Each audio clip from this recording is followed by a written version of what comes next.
À l'époque du Zidane joueur, le Real Madrid empillait les attaquants et autres joueurs à vocation offensive de renom. Comme on collectionne des artefacts coûteux, souvent antiques et parfois de mauvais goût.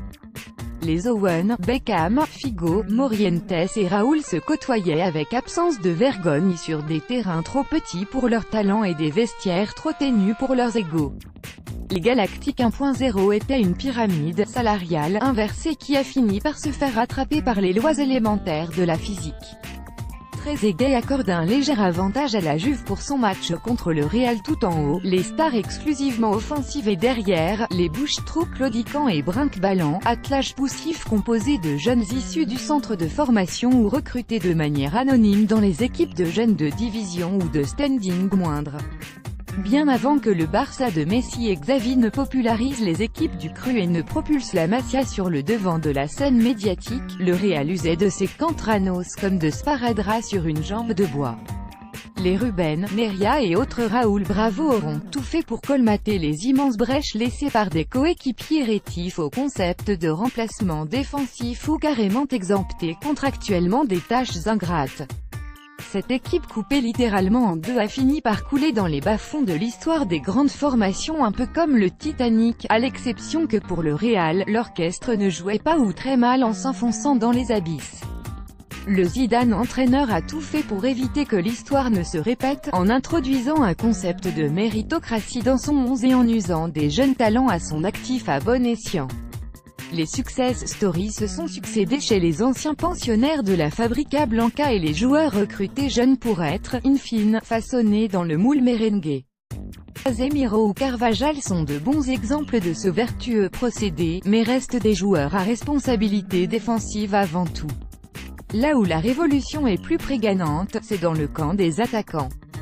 Cuadrado ne voit pas la Juventus inférieure au Real Madrid en Ligue des Champions, un camp décimé par plusieurs fléaux cette saison, allant des blessures de Bale, à l'inefficacité de Benzema, en passant par un Ronaldo peu flamboyant en début de saison sans oublier un banc manquant de profondeur, des fléaux qui ont déjà coûté au Real 2 titres majeurs. Au sein d'une BBC qui s'effrite et d'une attaque qui se morcelle, le vent frais apporté par Lucas Vazquez et Marco Asensio permet au Real de respirer enfin. Les deux jeunes Espagnols sont là pour rectifier le tir et offrir de nouveaux choix tactiques à Zidane. Ils arrivent à point nommé pour la fin de saison et le Money Time de la C1 avec cette double confrontation face à l'épouvantail turinois. Critiqué au Real Madrid, Karim Benzema ne se voit pas partir. L'apport des deux hommes a été le plus visible face au Betis Séville, 5-3, récemment en Liga avec un doublé pour Asensio et 2 offrandes pour Vazquez. Marco Asensio à gauche et Lucas Vazquez à droite, c'était aussi la formule face au PSG en huitième de finale retour de Ligue des Champions avec le succès que l'on sait. Asensio avait également fait très mal à Paris au match aller sur les buts de Marcelo et Ronaldo. Les deux hommes peuvent jouer les ailiers besogneux dans un 4-4-2 à plat avec Benzema et Ronaldo devant comme face à Paris, ou évoluer comme les deux pointes excentrées d'un trident en 4-3-3 avec CR7 en pointe. De fait, ils offrent à Zidane un nombre appréciable de combinaisons grâce à leur repli défensif sans faille et leur instinct de buteur et en fonction des absences. Il a la confiance de tout le monde. Aujourd'hui, il l'a encore prouvé, il se fiche des noms. Nous sommes une équipe et nous ramons tous dans le même sens, c'est la base de l'équipe, avait louange et Zidane à propos d'Asensio après le 8e retour face au PSG. Ils méritent toujours de jouer plus. Quand c'est leur tour de faire le sale boulot, ils le font et avec personnalité, avait également confessé Zizou au sujet de son duo dynamique en conférence de presse dans des propos relayés par Marca. Ce sont également des joueurs soucieux de préserver l'harmonie du vestiaire et qui se gardent bien de se plaindre ouvertement de leur manque de temps de jeu, à l'instar d'Asensio qui, pressé par les médias espagnols à ce sujet, a rétorqué que le coach avait sûrement ses raisons de lui octroyer un temps de jeu aussi réduit.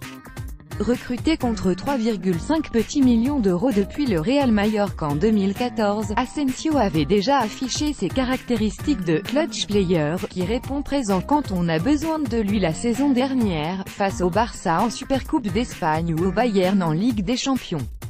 Avec un Ronaldo désormais bien plus productif et létal dans le rectangle adverse que sur le flanc gauche, Asensio a une véritable carte à jouer dans un Real orphelin de certitudes offensives, lui qui se pose en complément parfait de Marcelo sur le flanc gauche, lequel traîne la patte cette saison en défense. De l'autre côté du pré, Vasquez offre une véritable alternative à Bale qui a une lourde tendance à repiquer dans l'axe et une encore plus lourde tendance à piquer vers l'infirmerie. Véritable joueur de couloir, Vasquez offre un bon équilibre en termes de repli et sait se rendre disponible avec ses courses sans ballon pour étirer le bloc adverse. Zidane le sait, le temps des Cantranos colmatant les fissures